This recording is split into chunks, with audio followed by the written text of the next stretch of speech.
বাংলাদেশের মানুষ যতবার অবাধ সুষ্ঠু নির্বাচনের সুযোগ পেয়েছে ততবার বিএনপির পক্ষে রায় দিয়েছে বলে দাবি করেছেন দলের ভারপ্রাপ্ত চেয়ারম্যান তারেক রহমান।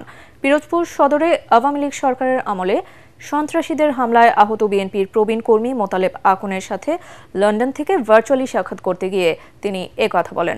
রাজনৈতিক সংস্কৃতি পরিবর্তনের কথা জানিয়ে তারেক রহমান বলেন, প্রতিহিংসা নয়, বিএনপি সবাইকে নিয়ে জনগণের কল্যাণে কাজ করতে চায়।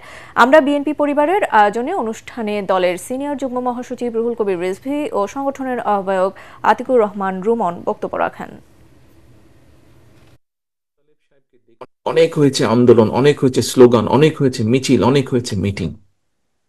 এবার আসুন আমরা কম্পিটিশন করি দেশের মানুষের যে মৌলিক সমস্যাগুলো আছে, প্রত্যেকটা মানুষকে যা ছুঁয়ে যায় জীবন যুদ্ধে বেঁচে থাকার জন্য, সেই সমস্যাগুলো কতটুকু একটু একটু করে কতটুকু আমরা কমিয়ে আনতে পারি, একটু একটু করে কতটুকু আমরা মানুষকে স্বস্তি দিতে পারি।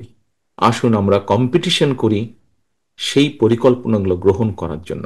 দেশের জনগণ যাদেরকে সুযোগ দিবে তারা যেন একটু একটু করে সেই পরিকল্পনাগুলো বাস্তবায়িত করতে পারে।